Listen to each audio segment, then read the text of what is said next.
Next നമ്മൾ നോക്കുന്നത് review techniques ആണ്.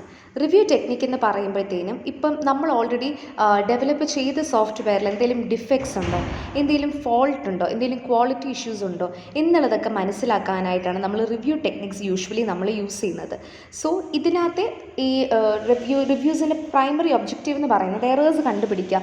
എന്തെങ്കിലും റിക്വയർമെൻറ്റ്സ് നമ്മൾ ഇനീഷ്യലി ഡിഫൈൻ ചെയ്ത് എന്തെങ്കിലും റിക്വയർമെൻറ്റ്സ് ഉണ്ടെന്നുണ്ടെങ്കിൽ അതിനെ നമ്മളിപ്പോൾ ഇതിനകത്ത് ഇംപ്ലിമെൻറ്റ് ചെയ്തോ ഇല്ലയോ എന്നുള്ളതിനെ പറ്റി ഒരു ഐഡിയ കിട്ടുക എന്നുള്ളതാണ് റിവ്യൂസിൻ്റെ ഒരു പ്രത്യേകത.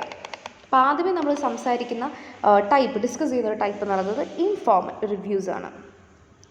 ഇൻഫോർമൽ റിവ്യൂസ് എന്ന് പറയുമ്പോഴത്തേനും ജസ്റ്റ് സിംപ്ലി ഒരു ഡെസ്റ്റ് ചെക്ക് പോലെയാണ് ചെയ്യുന്നത്. നമുക്കൊരു കൊളീഗിൻ്റെ കൂടെ അല്ലെങ്കിൽ ഒരു കാഷ്വൽ മീറ്റിങ്ങോ കാണും. ഈ പ്രൊഡക്ട്സിൻ്റെ വർക്കിങ്ങിനെ പറ്റി നമുക്ക് ഡിസ്കസ് ചെയ്യണം. ഇപ്പോൾ യൂഷ്വലി ഇതൊരു പെയർ ഓറിയൻറ്റഡ് ആയിരിക്കും. അപ്പം ഇതിനകത്ത് നമ്മൾക്കൊരു പ്രോപ്പർ സ്ട്രക്ചർ ഒന്നും കാണത്തില്ല. ആ സമയത്ത് ചിലപ്പം നമ്മൾ ഔട്ട് ഓഫ് നോവെയർ ജനറേറ്റ് ചെയ്യുന്ന ക്വസ്റ്റ്യൻസ് ആയിരിക്കും. നമ്മളുടെ എറേഴ്സും കാര്യങ്ങളൊക്കെ റാൻഡമായിട്ട് ചെയ്യുന്നതായിരിക്കും.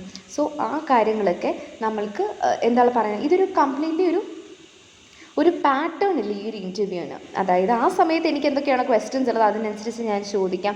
വളരെ സിമ്പിളായിട്ട് ചിലപ്പോൾ ഒരു ചെക്ക് ലിസ്റ്റോ വല്ലതും ചെയ്തിട്ട് അതിനനുസരിച്ചായിട്ടായിരിക്കും ചോദിക്കുക. അപ്പം ഇതിൻ്റെ ഒരു ഇഷ്യൂ എന്താണെന്ന് വെച്ച് കഴിഞ്ഞാൽ സ്ട്രക്ചേർഡ് അല്ലാത്തതുകൊണ്ട് തന്നെ എല്ലാ ടോപ്പിക്സും കവർ ചെയ്തോ ഇല്ലയോ എന്നുള്ള കാര്യത്തിൽ നമുക്കൊരു കൺഫ്യൂഷൻ കാണും. അതിൻ്റെ കൂട്ടത്തിൽ തന്നെ പറഞ്ഞു പോകുന്നൊരു കൺസെപ്റ്റാണ് പെയർ പ്രോഗ്രാമിംഗ്. പെയർ പ്രോഗ്രാമിംഗ് എന്ന് പറയുമ്പോഴത്തേനും പറയുന്നത് രണ്ടുപേരും ഒരുമിച്ചിരുന്നിട്ട് ഇതിനെപ്പറ്റി ഡിസ്കസ് ചെയ്യുകയാണ് ചെയ്യുന്നത്. അപ്പം ഇതിൻ്റെ ഒരു ബെനിഫിറ്റ് എന്താണെന്ന് വെച്ച് കഴിഞ്ഞാൽ നമുക്ക് ഇമ്മീഡിയറ്റ്ലി എറേഴ്സും കാര്യങ്ങളൊക്കെ ഡിസ്കവർ ചെയ്യാൻ പറ്റും. ക്വാളിറ്റി കുറച്ചുകൂടെ ബെറ്ററായിട്ട് നമുക്ക് അഷ്യൂർ ചെയ്യാനായിട്ട് പറ്റും. Next type is formal technical review, അല്ലെങ്കിൽ അതിന് FTR എന്നും പറയും. ഫോർമൽ ടെക്നിക്കൽ റിവ്യൂവിന് കുറച്ച് ഒബ്ജക്റ്റീവ്സും കാര്യങ്ങളുണ്ട്. സോ ഒബ്ജക്റ്റീവ്സ് എന്ന് പറയുന്നത് first thing is to uncover the errors. എവിടെ ഫങ്ഷണൽ, ലോജിക്കൽ, ഇംപ്ലിമെൻറ്റേഷൻ ഇത്രയും കാര്യങ്ങളിലുള്ള എന്തെങ്കിലും ഇത്രയും റെപ്രസെൻറ്റേഷൻസിൽ എന്തെങ്കിലും എറേഴ്സ് ഉണ്ടെന്നുണ്ടെങ്കിൽ അതിനെ നമ്മൾ ചൂണ്ടിക്കാണിക്കണം. റിക്വയർമെൻറ്റ്സ് മീറ്റ് ചെയ്യുന്നുണ്ടോ ഇല്ലയോ എന്ന് നോക്കണം.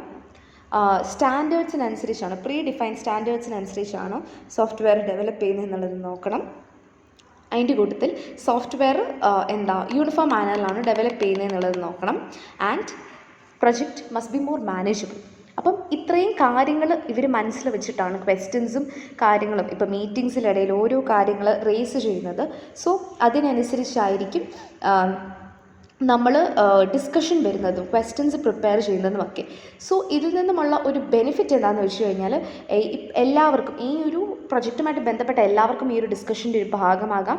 ആൻഡ് ഒരു കണ്ടിന്യൂറ്റിയും it promotes continuity in back. അതായത് ഇപ്പം ചില ആൾക്കാർ ചില parts of the systems software കണ്ടു കാണും, ചിലത് കണ്ടു കാണത്തില്ല. അപ്പം എല്ലാവരും കൂടി ഒരുമിച്ച് കൂട്ടുമ്പോഴത്തേനും നമുക്കൊരു കളക്റ്റീവായിട്ടുള്ള ഒപ്പീനിയൻ ജനറേറ്റ് ചെയ്യാനായിട്ട് പോസിബിൾ ആയിരിക്കും.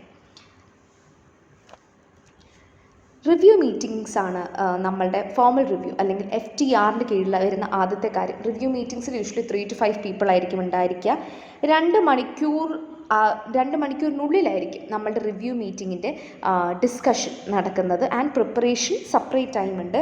ഇതിലെ ഫോക്കസ് എന്ന് പറയുന്നത് is based on the working product. ആ വർക്ക് പ്രൊഡക്റ്റിൻ്റെ കോമ്പോണൻറ്റ് ഡിസൈനും സോഴ്സ് കോഡും ഒക്കെ ആയിരിക്കും റിവ്യൂ മീറ്റിംഗ്സിൻ്റെ ഡിസ്കഷനിൽ വരുന്നത്.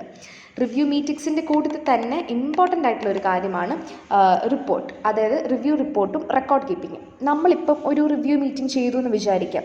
ആ റിവ്യൂ മീറ്റിങ്ങിൽ നിന്ന് നമുക്ക് എന്താണ് കിട്ടിയത്, ഇപ്പം ആ ഒരു റിവ്യൂ മീറ്റിങ്ങിൽ നിന്ന് നമുക്ക് എന്തൊക്കെ കൺക്ലൂഷൻസ് കിട്ടി, നമ്മൾക്ക് എന്തൊക്കെ ആണ് നമ്മളുടെ എക്സിസ്റ്റിംഗ് ആയിട്ടുള്ള പ്രൊഡക്റ്റിൽ ചേഞ്ച് ചെയ്യേണ്ട കാര്യങ്ങൾ, പിന്നെ അതവർ പറഞ്ഞ ഒരു റിവ്യൂ ഇഷ്യൂ ലിസ്റ്റ്. അപ്പോൾ ഇത്രയും കാര്യങ്ങളൊക്കെ പ്രൊഡ്യൂസ് ചെയ്യാനായിട്ടാണ് നമ്മൾക്കൊരു FTR നമ്മൾ യൂസ് ചെയ്യുന്നത്. അപ്പം ഇതിൽ നമ്മൾ ഈ ക്വസ്റ്റ്യൻസും കൂടെ നമ്മൾ ആൻസർ ചെയ്യും. വാട്ട് വാസ് റിവ്യൂഡ്, എന്താണ് നമ്മൾ റിവ്യൂ ചെയ്തത്, ആരാണ് റിവ്യൂ ചെയ്തത്, and what are the findings and conclusions. അപ്പം ഇത് നമ്മൾ ചെയ്യുന്നത്, അല്ലെങ്കിൽ ഇപ്പോൾ ഞാൻ പറഞ്ഞു റിവ്യൂ ഇഷ്യൂ ലിസ്റ്റ് നമ്മൾ പ്രൊഡ്യൂസ് ചെയ്യുന്നത് 2 പേർപ്പസിനായിട്ടാണ്. ഒന്നെന്ന് പറയുന്നത് പ്രോഡക്റ്റിൻ്റെ പ്രോബ്ലം ഐഡൻറ്റിഫൈ ചെയ്യാനും, 2 പറയുന്നത് കറക്ഷൻസ് ഉണ്ടാക്കാൻ പോവുക എന്നുള്ളതിനൊരു ചെക്ക് ലിസ്റ്റ് ആയിട്ടുമാണ് നമ്മളിതൊക്കെ ജനറേറ്റ് ചെയ്യുന്നത്. അപ്പം റിവ്യൂ മീറ്റിംഗ്സിൻ്റെ പോലെ തന്നെ ഇമ്പോർട്ടൻ്റ് ആണ് അതിൻ്റെ റിപ്പോർട്ടും റെക്കോർഡ് കീപ്പിങ്ങും. റിവ്യൂ ഗൈഡ് ലൈൻസിൽ നമുക്ക് മാറ്റിവെക്കാൻ പറ്റാത്തൊരു പോർഷനാണ് റിവ്യൂ ഗൈഡ് ലൈൻസ് എന്ന് പറയുമ്പോഴത്തേനും ഇറ്റ് ഈസ് ഓരോ regulations, what all are the rules that is to be followed. അപ്പം അതാണ് റിവ്യൂ ഗൈഡ് ലൈൻസിൽ നമ്മൾ പറയുന്നത്. അപ്പം എഗെയിൻ നമ്മളിപ്പോൾ ഒരു FTR ചെയ്യുമ്പോഴത്തേന് നമ്മൾ റൂൾസ് അത്രയേ ഉള്ളൂ ഇതിനകത്ത്. അപ്പം FTR ചെയ്യുമ്പോഴത്തേന് നമ്മൾ ശ്രദ്ധിക്കേണ്ട കാര്യങ്ങൾ, പ്രൊഡക്റ്റിനെ ആയിരിക്കണം നമ്മൾ റിവ്യൂ ചെയ്യേണ്ടത്, ഒരു അജണ്ട നമ്മൾ സെറ്റ് ചെയ്യണം. പിന്നെ ഇതിനകത്തൊരു ഡിബേറ്റ് എന്ന് പറഞ്ഞൊരു സംഭവം, ഒരു എന്താ പറയുക, തർക്കം എന്നുള്ള രീതിക്ക് ഇത് പോകരുത്. Instead we will have to actually discuss the points മാത്രമായിട്ട് ഡിസ്കസ് ചെയ്യുക. പ്രോബ്ലം ഏരിയാസിനെ നമ്മൾ ഫോക്കസ് ചെയ്യുക. റിട്ടൺ നോട്ട്സ് എടുക്കുക. പാർട്ടിസിപ്പൻസ് എത്രയുണ്ട്, ഏതൊക്കെയുണ്ടെന്നുള്ളത് നോക്കുക. Check list for each product, review ചെയ്യേണ്ട ഈച്ച് പ്രൊഡക്റ്റിന് ചെക്ക് ലിസ്റ്റ് വേണം. Allocate the resource and the time. FTRs മീറ്റിംഗ്സിന് വേണ്ടിയിട്ട് ടൈം അലോക്കേറ്റ് ചെയ്യാം. ആൻഡ് ഓൾസോ ഈ പ്രീവിയസ് റിവ്യൂസിന് വീണ്ടും എടുത്ത് റിവ്യൂ ചെയ്യുക. ഇതിൻ്റെ കൂട്ടത്തിൽ തന്നെ നമ്മൾക്ക് പറയാൻ പറ്റുന്നൊരു സംഭവമാണ് പോസ്റ്റ്മോർട്ടം ഇവാലുവേഷൻസ്. പോസ്റ്റ്മോർട്ടം ഇവാലുവേഷൻ എന്ന് പറയുമ്പോഴത്തേനും ഇറ്റ് ഈസ് ബേസിക്കലി നമ്മൾക്കിപ്പോൾ ഒരു റിവ്യൂ കഴിയുമ്പോഴത്തേനും it is in order to check whether what is right and what went wrong. So ഇതിനകത്ത് നമ്മൾ ഫോക്കസ് ചെയ്യുന്നത് ബോത്ത് പോസിറ്റീവ് എക്സ്പീരിയൻസസും നെഗറ്റീവ് എക്സ്പീരിയൻസസും ആയിരിക്കും നമ്മൾ ഫോക്കസ് ചെയ്യുന്നത്. ഇത് അറ്റൻഡ് ചെയ്യുന്നത് may be a set of മെമ്പേഴ്സും സ്റ്റേക്ക് ഹോൾഡേഴ്സും എല്ലാം കൂടെയാണ് അറ്റൻഡ് ചെയ്യുന്നത്. അപ്പം ഒരു സോഫ്റ്റ്വെയറിൻ്റെ ലോഞ്ചിന് ശേഷം ഉള്ള നല്ലതും ചീത്തയുമൊക്കെ ഇവാലുവേറ്റ് ചെയ്യാനാണ് പോസ്റ്റ്മോർട്ടം ഇവാലുവേഷൻ.